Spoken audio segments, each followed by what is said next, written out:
అమరావతి ప్రాంతం అభివృద్ధికి సంబంధించి 12 ఏళ్ల తర్వాత వచ్చిన మార్పులు ఏంటి?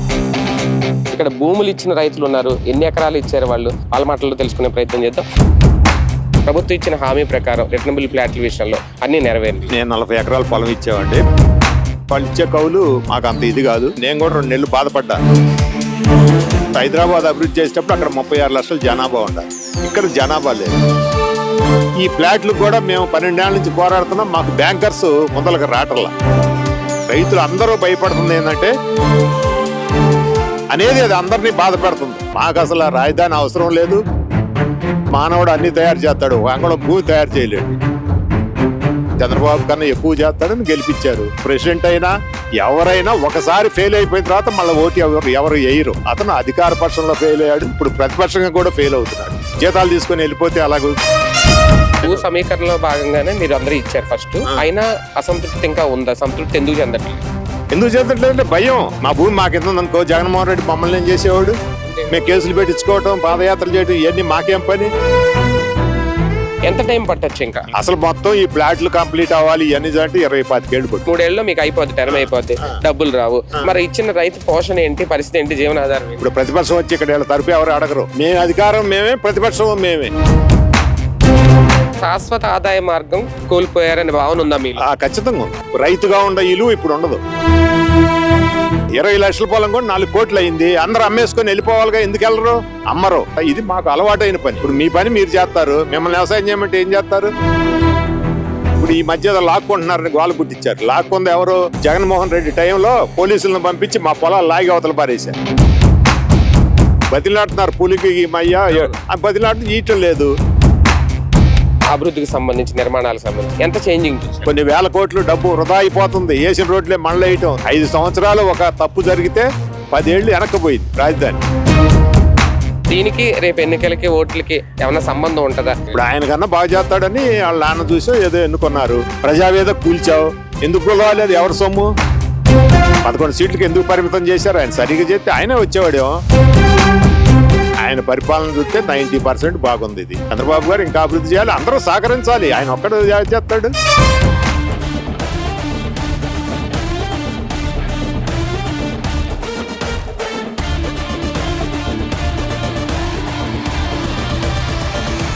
అమరావతి ప్రాంతం అభివృద్ధికి సంబంధించి ఈ 2 ఏళ్ళు, దాదాపు గత 10 ఏళ్ళు, మొత్తం 12 ఏళ్ల తర్వాత వచ్చిన మార్పులు ఏంటి? ప్రస్తుతం ఇక్కడ మన అమరావతి ప్రాంతం, రాజధాని ప్రాంతమైన వెంకటపాలెంలో ఉన్నాం. కొంతమంది రైతులు ఉన్నారు మనతో.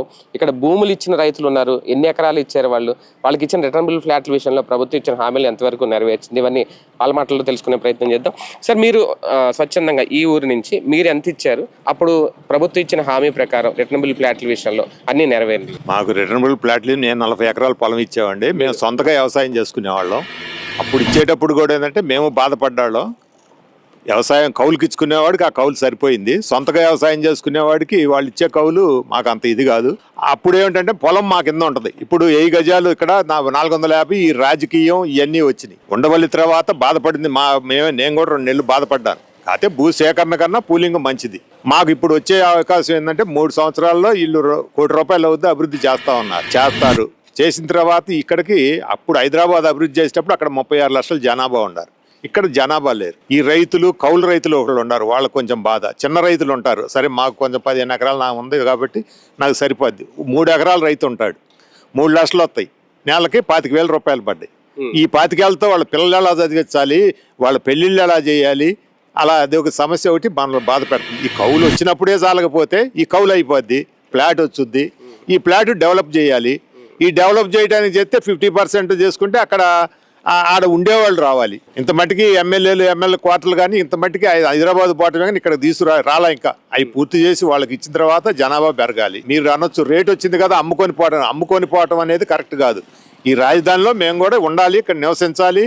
ఈ ఫ్లాట్ల ద్వారా అతనికి ఆదాయం రావాలి. వీళ్ళు బిల్డింగ్ చేయలేడు. కొన్ని FSI, కొన్ని సమస్యలు ఇంత మట్టికి కొంతమంది రైతులు, కొంత బిల్డర్లు కడుతున్నారు. ఇప్పుడు కడితే కొనాలి కదా, 50% మాకు వచ్చినా 50% చేయాలి కదా. చేసినప్పుడే ఇతనికి ఆదాయం రావాలి. ఈ ఫ్లాట్లకు కూడా మేము 12 ఏళ్ల నుంచి పోరాడుతున్నాం, మాకు బ్యాంకు లోన్ ఇవ్వట్లా. వాళ్ళు ఏమంటారు, ఎంతసేపు చెప్పినా, మేము ఎవరి దగ్గర చెప్పినా మీరు అందిట్లో ఏదైనా కడితే ఇస్తాం, మీరు కొంటే ఇస్తాం అంటారు. కడితే కొనడానికి అసలు ఇతని దగ్గర డబ్బులేది. ఈ 3 ఎకరాలు 4 ఎకరాలకి అది జీవనోపాధికే సరిపోతుంది. అదొకటి చంద్రబాబు నాయుడు గారు శ్రద్ధ తీసుకొని చేయాలి. వాళ్ళు ఏంటంటే రూల్స్ చెబుతున్నారు. మేము ఎలా ఇవ్వమంటున్నామంటే గోల్డ్ లోన్ తరహాలో గోల్డ్ లోన్ తరహాలో నువ్వు పెట్టుకో, నీ ఇచ్చింది ఉంది, అది 5,700 రిజిస్టర్ రేట్ ఉంది, మార్కెట్ రేట్ 40,000, 50,000, 30,000 ఉంది. నీకు సేఫ్గా ఉంటావు కదా. అది బ్యాంకర్స్ ముందలకు రాటల్లా. అప్పుడు ఈ రైతు ఎక్కడ తేవాలి, ₹2 వడ్డీకి తెచ్చుకోవాలి. అదే లోన్ ఉందనుకో, పిల్లల పెళ్ళిళ్ళు, చదువులు, ఇవన్నీ ఆడపిల్లలు చదువులు చాలా ఖర్చులు ఉంటాయి కదా. మాకేంటంటే ఈ రైతులు అందరూ భయపడుతుంది ఏంటంటే ఈ కౌలు అయిపోయిన తర్వాత, కౌలు వచ్చినప్పుడే సరిపోతుంది కుటుంబానికి, కౌలు అయిపోద్ది 3 ఏళ్లలో. ఇంకా 3 సంవత్సరాలు తను సరిగా చేయలేదు కాబట్టి ఇచ్చాడు.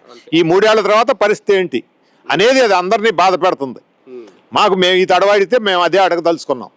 ఇక్కడికి ఒకటి ఐటీ ఒకటి తీసుకురావాలి. ఐటీ మొన్న కూడా విశాఖపట్నం అడుగుతున్నారంటే, ఇప్పుడు ఐటీ తీసుకొస్తేనే హైదరాబాద్ అభివృద్ధి అయింది. మాకు అసలు రాజధాని అవసరం లేదు, మా జీవితాలు సాఫీగా వెళ్ళిపోతాయి. మాకేమంత మేము 20 ఏళ్ళు వ్యవసాయం చేసేవాళ్ళం చిన్న రైతులతో పాటు కూడా. మాకు జరీ వ్యవసాయం చేయటం అంటే ఎక్కువ ఎంత ఉంటే చేయటం అంత ఈజీ. డ్రిప్ కానీ, కరెంటు కానీ, వాణిజ్య పంటలు పంచడం, ఈ జీవాడికి 9 గంటలు. ఇప్పుడు మానవుడు అన్నీ తయారు చేస్తాడు, ఒక అంగుళం భూమి తయారు చేయలేడు. 4,800 పోయి 1,450కి వచ్చాం. జరీబులో అయ్యి 450 అక్కడికి వచ్చాం. ఆయన మీద గ్యారంటీతోటే ఇచ్చాం, లేకపోతే ఇయ్యం. ఒకే రోజుగా మాట్లాడి గజాలు పెంచిన తర్వాత ఇంకా మేము అడిగినప్పుడు ఆయన ఏమన్నా అంటే, మీకు ఎకరం అభివృద్ధి చేయడానికి ₹1,00,00,000 ఖర్చు అవుద్ది ఈ వసతులు అన్నితోటి. ఒక 5 ఏళ్ళు అతను మూలాన గెలిపించడం మూలాన ప్రజలు పొరపాటు పడి చంద్రబాబు కన్నా ఎక్కువ చేస్తాడని గెలిపించారు. ఆయన పనితనం చూసేగా మళ్ళీ వీళ్ళని తీసుకొచ్చింది ఆయన 11 ఇచ్చి. ఇక ప్రజల్లో ఒకసారి ఒక ప్రెసిడెంట్ అయినా ఎవరైనా ఒకసారి ఫెయిల్ అయిపోయిన తర్వాత మళ్ళీ ఓటు ఎవరు వేయరు.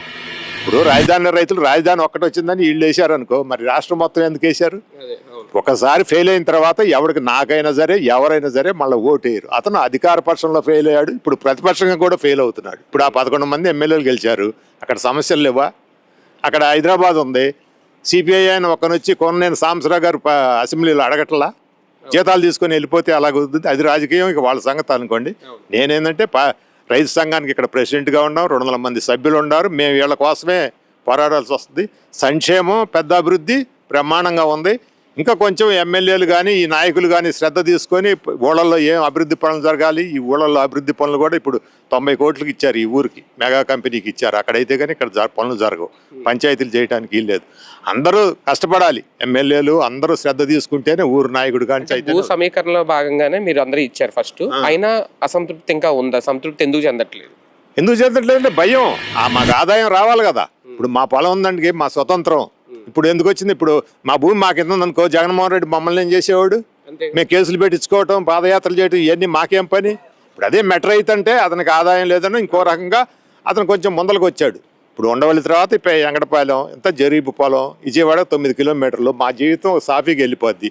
ఈ రాజకీయం, ఈ అధికారులు వీళ్ళందరితో మాకేం పని? ఇప్పుడు మా పిల్లల భవిష్యత్తు నేను వ్యవసాయం చదువుకొని చేస్తాం, ఏదో మా పిల్లల భవిష్యత్తు బాగుంటుందని అందుకని ఇచ్చాము. అదైనా ఆయన మీద నమ్మకంతో ఇచ్చాం. ఇది ఆ మనసులో ఆయనకు కూడా ఉంది, అది వీళ్ళు నన్ను చూసి ఇచ్చారు అనేది. హైదరాబాద్ అంటే అది పండదు, కొన్ని సంవత్సరాల నుంచి వచ్చింది, అది అభివృద్ధి చెందుతుంది. అక్కడ అన్ని రాష్ట్రాల వాళ్ళు ఉన్నారు, గుజరాత్ వాళ్ళు, బాంబే వాళ్ళు, అందరూ అనేక రకాల, మహారాష్ట్ర, కన్నడ మొత్తం ఉన్నారు. ఇక్కడికి ఐటీ పెట్టి అట్లనే తీసుకొస్తేనే ఇక్కడ అభివృద్ధి వస్తుంది. ఈ ప్లాట్లన్నీ ఎప్పుడు ఫిల్ అవుతాయి? ఇప్పటికే ప్రభుత్వ భవనాలు చాలా పూర్తయినాయి సార్. ఇప్పుడు మినిస్టర్ క్వార్టర్స్ కానీ, బంగ్లాలు ఇవన్నీ అయినాయి. మీరు అన్నట్టు ప్రైవేట్ అయితే ఇంకా స్టార్ట్ అవ్వలేదు, 1-2 స్టార్ట్ అయినట్టు. అంటే మీ ఎక్స్పెక్టేషన్ ఏంటి? ఎంత టైం పట్టచ్చు? ఇంకా 10-15 ఏళ్ళు పట్టుద్దండి. అసలు మొత్తం ఈ ప్లాట్లు కంప్లీట్ అవ్వాలి ఇవన్నీ అంటే 20-25 ఏళ్ళు పట్టుద్ది. అప్పటి వరకు మరి మీ పరిస్థితి, ఇప్పుడు 3 ఏళ్ళలో మీకు అయిపోద్ది, టర్మ్ అయిపోద్ది, డబ్బులు రావు. మరి ఇచ్చిన రైతు పోషణ ఏంటి, పరిస్థితి ఏంటి, జీవనాధారం ఏంటి? మేము అదే భయపడుతున్నాం. మరి అది ఎలా? ఇప్పుడు మేము అనుకో ప్లాట్ అమ్ముకుంటాం, మరి ఆ చిన్న రైతు ఏమవుతాడు? 3 ఎకరాల రైతు, ఇతను 3 ఎకరాలు ఉంది, ఆయన ఏం చేసేవాడు? ఇంకా 6 ఎకరాలు కౌలు తీసుకొని పండించుకునేవాడు. ఇదంతా ఖర్చు వెళ్ళిపోయేది. ఇప్పుడు ఈ 3 లక్షల్లోనే నెలకు 25,000. రిటర్నబుల్ ఫ్లాట్ల రూపంలో 1,200 గజాలు ఎంత ఇచ్చారు కదా, 1,450. దాంట్లో మీరు డెవలప్మెంట్కి ఇచ్చుకోవడం, రియల్ ఎస్టేట్ చేస్తే అవదా, నడవదా? ఇస్తాం, రావాలి కదా అతను కూడా. ఇప్పుడు డెవలపర్స్ రావాలి కదండి. అతను డబ్బులు పెట్టి అభివృద్ధి చేయాలి, అవి కొనాలంటే జనాభా వచ్చి కొనాలి. ఇక్కడ కొంటే కదా వచ్చేది. కొంచెం వాళ్ళ ముందు మమ్మల్ని ఇప్పుడు మా పని అయిపోయింది, డెవలపర్స్ని పిలిచి వాళ్ళు ఏంటంటే మమ్మల్ని పిలుస్తారు. మాకేముంది, మేము వ్యవసాయం చేసేవాళ్ళం, డెవలపర్ సంగతి మాకు తెలియదు కదా. ఈ రాష్ట్రంలో ఉన్న డెవలపర్స్ని పిలిచి మీరు ఎలా అయితే కట్టగలుగుతారు ఏంటనేది వాళ్ళని పిలిచి అడగాలి. వాళ్ళు వచ్చినప్పుడే వీళ్ళకి ఆదాయం వస్తుంది. ఇప్పుడు రాజధానిలో పొలం ఉందనుకో, మా తాతతండ్రులు మాకన్నా ఎక్కువ కష్టపడి సంపాదించి ఇచ్చారు. మేము ఇది సుఖంగా ఉంటుంది, ఏదన్నా భూసేకరణ చేస్తే డబ్బులు రావనో ఇంకేదో మేము ఇచ్చాం, అయిపోయింది. మా బతుకు తెరువు ఎలా? మా పొలం ఉందనుకో మాకు దిగులు లేదు. చేయగలిగేవాడు చేస్తాడు, చేయలేనాడు కౌలుకి ఇచ్చుకుంటాడు, ఒక సాఫీగా వెళ్ళిపోద్ది. ఒక శాశ్వత ఆదాయ మార్గం కోల్పోయారనే భావన ఉందా మీరు? ఖచ్చితంగా ఉంది. శాశ్వత ఆదాయంగా ఉంది. మాకు రైతుగా ఉండే ఇలువ ఇప్పుడు ఉండదు.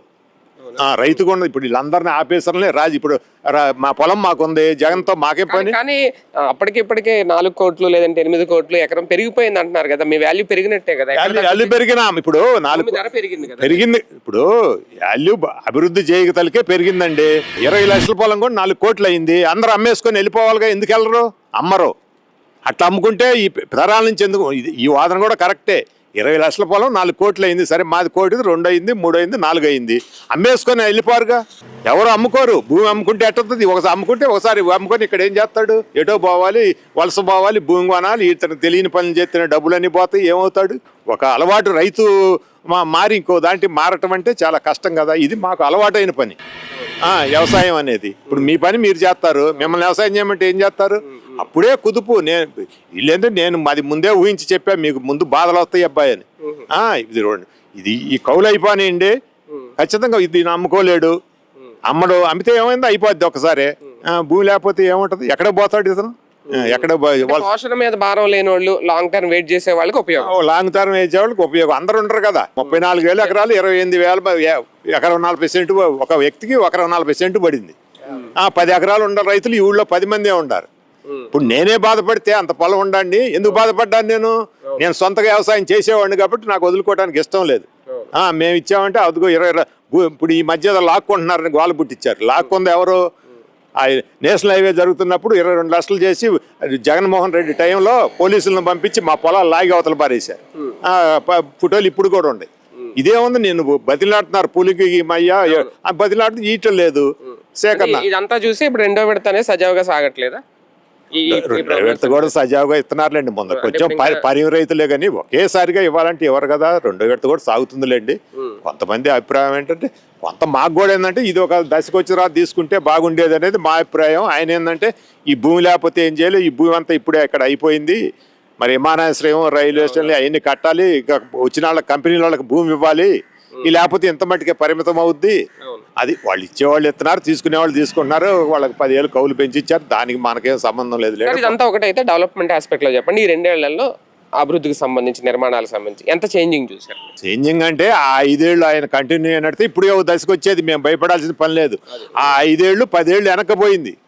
రోడ్లు పోయినాయి, మళ్ళీ మొదలెత్తుకున్నాం. కొన్ని వేల కోట్లు డబ్బు వృధా అయిపోతుంది. వేసిన రోడ్లే మళ్ళీ వేయటం, తోని ఈ మెటీరియల్ అంతా ఎత్తుకుపోవటం. 5 సంవత్సరాలు ఒక తప్పు జరిగితే 10 ఏళ్ళు వెనకపోయింది రాజధాని. ఇప్పుడు దీన్ని చేయటం ఏంటంటే చాలా కష్టం సాధ్యమైన పని. ఇది సామాన్యమైన విషయం కాదు. మనం ఓర్పుగా ఉండి, మేము రైతుల తరపు పోరాడి ఓర్పుగా ఉండి మేము కూడా చేయించుకోవటానికి ప్రతిదీ మేము అడుగుతుంటాం. రైతులు ఇప్పుడు ప్రతిపక్షం వచ్చి ఇక్కడ వీళ్ళ తరపు ఎవరు అడగరు. ఇక్కడ మేమే అధికారం, మేమే అధికారం, మేమే ప్రతిపక్షం, మేమే. ఇక్కడ రైతుల తరపు ఉన్నామంటే మరి రేపు అడుగుతారు, ఎందుకయ్యా నువ్వు ఉంది ఇక్కడ చేసావని. వీళ్ళ బాధ్యత కూడా మా మీద 200 మంది రైతులు ఉన్నారు మా సంఘంలో. ఇక్కడ దీనికి రేపు ఎన్నికలకి, ఓట్లకి ఏమైనా సంబంధం ఉంటుందా? ఈ ప్రభావం దాని మీద చూపిస్తుందా? ఏముండదు. ప్రభావం ఏముండదు. ఆయన వస్తేనే కదా మళ్ళీ ఇవన్నీ అయ్యేది. ఇప్పుడు రాష్ట్రం మొత్తం ఒకసారి చూశారండి. ఆయన సరిగ్గా చేస్తే మళ్ళీ ఈయన ఎందుకు వస్తాడు? ఇప్పుడు ఆయన కన్నా బాగా చేస్తాడని వాళ్ళ నాన్న చూసో ఏదో ఎన్నుకున్నారు. అతను చేయలేకపోయాడు. చేయలేకపోగా అంత ఆడిన మాట తప్పాడు. మేము వస్తే మావుగానే అంటున్నారు ఆయన. దాని మీద మీ అభిప్రాయం ఏంటి? అసలు వస్తేనే కదా. ఇప్పుడు నువ్వు 30,000 ఎకరాలు కావాలన్నావు, నువ్వు 3 రాజధానులు అన్నావు, ప్రజావేద కూల్చావు. ఎందుకు కూలలేదు? ఎవరి సొమ్ము? ప్రజల సొమ్ము. కాకపోతే ప్రజలు అడగలేకపోవచ్చు, అన్ని గమనిస్తుంటారు. ప్రజలు మావిగన్న అది కూర్చావు, ఎవరి సొమ్ము అది, ఎందుకు కూల్చడం? ఎందుకు? రంగులు వేశారు, పేస పుస్తకాల మీద ఈ పట్టాలు భూములు వేశారు. 11 సీట్లకి ఎందుకు పరిమితం చేశారు? ఆయన సరిగ్గా చేస్తే ఆయనే వచ్చేవాడేమో. బాగా చేస్తే ఎవరు కాదంటారు? అంతే కదండి. పరిపాలన ఆయన పరిపాలన చూస్తే 90% బాగుంది. ఇది ఇంకా అభివృద్ధి, ఇంకా చంద్రబాబు గారు ఇంకా అభివృద్ధి చేయాలి. అందరూ సహకరించాలి. ఆయన ఒక్కడు చేస్తాడు. ఎమ్మెల్యేలు, ఊళ్ళలో ఉన్న నాయకులు అందరూ మేము కూడా అడిగి చేపించుకోవాలి. ప్రతి ఒక్కళ్ళు ఇప్పుడు మాకు వేరే పని లేదు.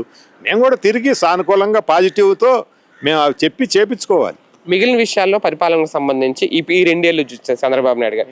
అంటే సూపర్ 6 హామీల విషయంలో కానీ కొన్ని ఉన్నాయి ఇంకా నెరవేర్చలేదు, ఇలాగ వాటి ప్రభావం ఎలా ఉంటుంది సంక్షేమమే నెంబర్ 1గా ఉందండి. జగన్ టైంతో పోలిస్తేనా? జగన్ టైంలో కూడా ఆయన తీసుకొచ్చి ఫస్ట్ తారీఖే ఇస్తున్నాడు కదా, ఎవరికైనా ఇస్తున్నాడు కదా. ఇక కష్టాలు, ఆర్థిక కష్టాల్లో ఉంది, ఆదాయం లేదు. అక్కడ కేంద్ర ప్రభుత్వం సఖ్యతగా ఉంటాను, అది కూడా కొంచెం మనకు మేలు జరిగింది. ఇవాళ రాజధాని అంటే రైతులు భూమి ఇయటం, 5 రాష్ట్రాలు పనిచేయటం, అక్కడ ప్రపంచ బ్యాంకు డబ్బులు ఇయటం, దాంతోనే రాజధాని అవుతుంది. మనకు వచ్చే డబ్బులు చాలటలేదు కదా. మరి 1,40,000 కోట్లు ఎంత ఆదాయం హైదరాబాద్ పోయింది, మన ఇక్కడ ఆదాయం ఏది? మళ్ళీ ఇదంతా ఆదాయం వస్తే కదా మనకి గాడిలో పడేది. ఇప్పుడు నడపటం చాలా కష్టం కదా, ఏది చేయాలన్నా డబ్బులు కావాలి, అంతే కదా. రైట్. ప్రధానంగా వెంకటపాలెంలో గ్రామాల విషయంలో, రైతుల విషయంలో వాళ్ళకున్న సమస్యలు అయితే ఇవి. కెమెరామెన్ హర్షతో వెంకటపాలెం నుంచి శేఖర్, హలో అమరావతి.